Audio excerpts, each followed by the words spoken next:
This brand sold 49 cars last month. Not 49,000, 49, and it used to be one of the most respected names in the world. It's not alone. Right now, some of the biggest, most legendary car makers on the planet are quietly falling apart, and most people buying their cars have no idea. Factories going dark, lineups wiped out, owners stuck with cars bleeding value by the month. And the brand sitting at number one? It's one of the largest automakers on Earth, collapsing in slow motion right in front of us. So before you spend a single dollar on a car in 2026, new or used, watch this. 7 brands. One warning, and if you want the truth the dealerships will never tell you, hit subscribe and let's get into it. Number 7. Maserati. Maserati, the Trident badge. Racing heritage going all the way back to 1914. For over a century, this was one of the most aspirational names in all of luxury.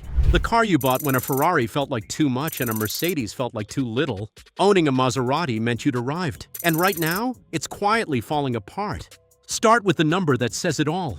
In 2025, Maserati sold just under 7,800 cars. The entire brand, the whole planet. Back in 2017, they moved over 51,000. Watch how fast this collapses. 26,000 cars, then 11,000, then under 8,000 in 2 years flat. And here's the kicker. Ferrari outsold them. Lamborghini outsold them. Brands that try to stay rare are now moving more metal than Maserati. When the exotics are beating you on volume, you're not exclusive anymore. You're forgotten.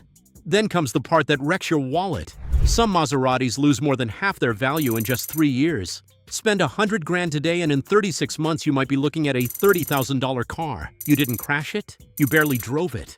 The money just evaporates. So what happened? The parent company Stellantis just posted a jaw-dropping $26 billion loss for 2025. Maserati's lineup has shrunk to basically 3 cars. And when reporters asked the CEO straight up if they were selling the brand off, he refused to answer.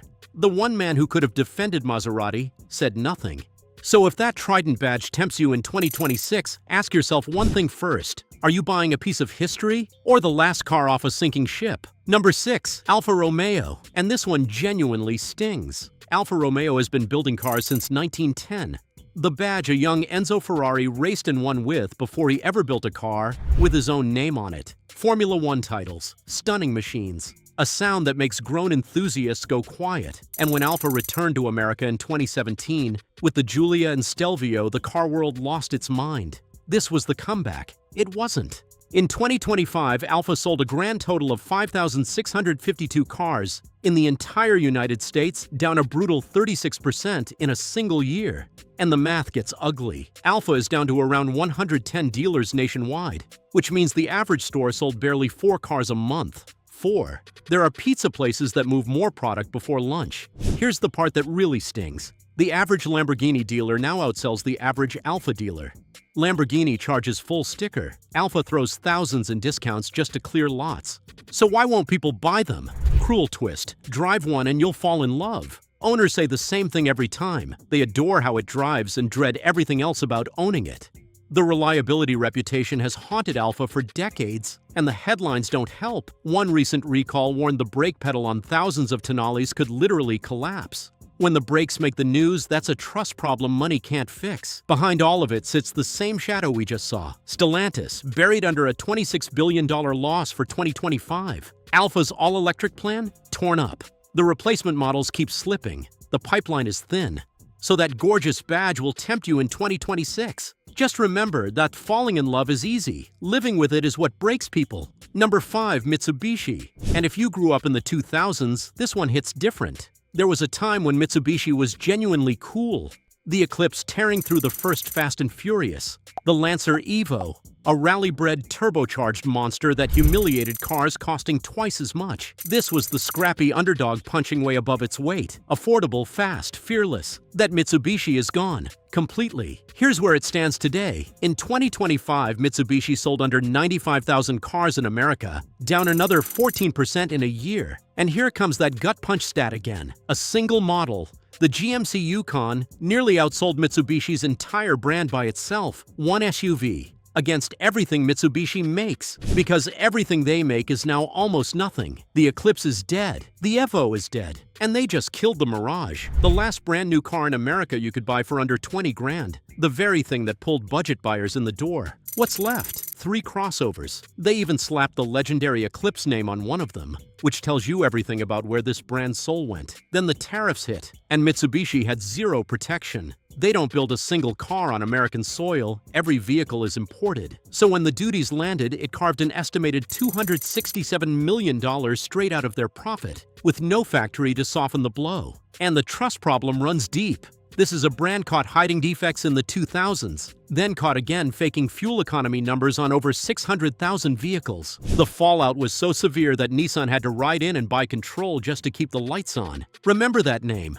Nissan, because the company that once rescued Mitsubishi is the most shocking brand on this entire list. But we'll get to that. So if a Mitsubishi tempts you in 2026, just know you're buying the ghost of a brand that used to be thrilling. Number 4, Chrysler. And this one genuinely hurts, because Chrysler used to be America. The 1955 Chrysler 300 bullied the competition at NASCAR and screamed past 143 miles an hour at Daytona. The press nicknamed it the Beautiful Brute. The 2005 300C rolled in with a thundering Hemi Fiat and a presence that made people swear it drove like a Benz at half the price. And the minivan that hauled an entire generation of kids to soccer practice? Chrysler invented it. Innovation was in the blood. So what's left of that empire today? One car, not one lineup, one car. For years, Chrysler limped along on 2 minivans, the Pacifica and the cheaper Voyager. Now the Voyager's been axed, leaving the Pacifica standing completely alone. No sedans, no SUVs, no trucks. The legendary 300 was killed back in 2023, an entire American institution, reduced to a single minivan on the showroom floor. And the way people talk about it online tells the whole story. The most common reaction isn't anger, it's surprise. Wait, is Chrysler still a thing? The badge has quietly become shorthand for rental car lots. The Airflow, the electric SUV that was supposed to rescue everything, canceled. So the cupboard sits bare while the brand promises new models that never quite arrive. Here's the thread you've now seen 3 times tonight. Chrysler is the 3rd brand on this list owned by Stellantis, the same parent company drowning in a $26 billion loss for 2025. And get this, the executive now running Chrysler is also running Dodge and Alfa Romeo at the same time. One man, 3 struggling brands. That tells you exactly how much attention Chrysler is really getting. So if a Chrysler tempts you in 2026, remember what you're buying into. 100 years of history, hanging by a single thread. We're into the top 3 now, and this is where it gets serious. If you're finding this useful, take 1 second to subscribe. There's a lot more the brands aren't telling you. Number 3, Infiniti, and this one stings in a different way, because Infiniti didn't get unlucky. It quit on itself. Rewind to the G35 and G37 and you'll find genuinely brilliant cars. Rear-wheel drive, punchy engines, handling that made the magazines fall in love. The G37 was one of the most talked about sports sedans under 40 grand in America. Infiniti had a real identity, a real swagger, and buyers were responding. And then, they just stopped trying. Look at the free fall. Infiniti peaked in 2017 at over 153,000 cars in the US. By 2025, they were down to roughly 52,000, a collapse of about 65% in less than a decade. For perspective, Lexus sold nearly 350,000 that same year. Even Genesis, a brand that didn't exist in America 15 years ago, blew right past them. And the cruelest stat of all, the Nissan Altima, an ordinary family sedan, came close to outselling Infiniti's entire lineup by itself. You understand why the moment you hear how people describe it. The nickname floating around online? An Altima with leather. The interiors fell behind. The tech fell behind. And the lineup has been gutted. The Q50, the Q60, the QX50, the QX55, all gone. The whole brand is down to 2 SUVs. Even Infiniti's own executives have admitted there were many mistakes. Here's the part that ties this whole night together. Infiniti is Nissan's luxury division, and the rescue plan is to fold those struggling showrooms back into regular Nissan dealerships. Picture it. You walk in to drop 60 grand on a luxury SUV, and you're standing right next to the Rogues and the Sentras. That's not a luxury experience. That's a brand that can't afford to pretend anymore. And that name, Nissan, keeps coming up tonight, doesn't it? Hold that thought, because we're almost there. Number 2. Jaguar. And this is the one that breaks hearts, because Jaguar wasn't just a car, it was an attitude. The leaping cat, the roar of a sports car that turned heads on every street. Enzo Ferrari himself once called the Jaguar E-Type the most beautiful car ever made. This was the gentleman's badge, the very symbol of British luxury. So how does a legend like that nearly vanish in a single year? Brace yourself for this number. In April of 2025, Jaguar sold 49 cars across all of Europe. Not 49,000, 49. A year earlier, it was nearly 2,000. That's a 97% collapse in 12 months. One of the steepest nosedives any luxury brand has ever recorded. And here's why. Jaguar made the staggering decision to kill off almost its entire lineup. The XE, the XF, the F-Type, the I-Pace, before the replacements were ready. They bet the whole company on an all-electric reinvention. Today, Jaguar builds essentially no cars at all. The showrooms are empty. The dealers have nothing to sell. Then came the rebrand that became a global punchline. They scrapped the iconic leaping cat for a flat generic wordmark and launched it with an ad full of fashion models striking poses, and not a single car in sight. The internet detonated. Even Elon Musk publicly asked if they still sold cars. The CEO was gone within months. And just when it couldn't get worse, a massive cyber attack slammed Jaguar Land Rover in 2025, paralyzing its factories and pushing the long-promised electric relaunch even further out, with damages estimated near $2 billion. So here's the brutal truth. Jaguar didn't die because it got old. It died because it walked away from everything that made it Jaguar and bet the house on a comeback that still hasn't arrived. If you're tempted by that badge in 2026, ask yourself the only question that matters. Is anyone even going to be there to fix it? Number 1. Nissan. And the number 1 brand on this list is Nissan. Take a second with that. Not some tiny niche mark. Nissan, one of the biggest car companies on the planet. For decades, this was a titan. Bulletproof reliability, affordable performance, legends like the GTR, the Z, the Frontier. A badge that earned respect on every continent. So how does a giant like this end up at the very top of a collapse list? Because the bigger they are, the harder the fall. And Nissan is falling hard. Here are the numbers that should stop you cold. Nissan just posted the worst loss in its entire history, somewhere around $5 billion in a single year. Global sales have caved from 5.77 million cars in 2017 to just 3.15 million in 2025. That's not a dip. That's nearly half the company gone in under a decade. Things got so dire that an internal executive reportedly warned Nissan had just 12 to 14 months left to survive unless something drastic happened. And the credit rating agencies agreed. Nissan's debt was downgraded to junk status. So what did drastic look like? Cutting around 20,000 jobs, roughly 1 in 7 workers worldwide, slashing its factories from 17 down to 10. A failed emergency merger with Honda that fell apart when Honda demanded full control.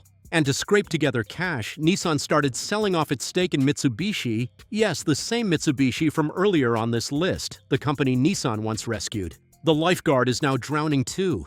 And remember Infiniti, back at number 3? That's Nissan's own luxury division. And it's being folded back into Nissan showrooms because the parent can't prop it up anymore. When the empire cracks, everything built on top of it cracks with it. How did a powerhouse get here? The rot started in 2018 when Chairman Carlos Ghosn was arrested for financial misconduct, triggering years of boardroom chaos and infighting the company never fully recovered from. The leadership churned, the strategy vanished, and a brand that once defined innovation suddenly had no clear future. So if you're eyeing a Nissan in 2026, here's the honest truth. The cars on the lot today aren't bad, but when an automaker is fighting for its life, it's never the company that pays first. It's the owner, the shrinking dealer network, the resale value, the question of who'll be around to honor that warranty. And that's the thread tying this entire list together. From Maserati to Jaguar to Nissan, these collapses didn't happen overnight. And the people who get hurt the most are the ones who bought in without looking under the hood. So before you sign anything in 2026, do what these brands hoped you wouldn't. Stop, dig in, and think long-term. Because the car you fall in love with should never become the financial mistake you regret. If one of these brands shocked you, or if you're driving one right now, drop it in the comments. I read everyone. And if this video saved you from a costly mistake, hit that subscribe button. There's a lot more the dealerships aren't telling you, and we're just getting started.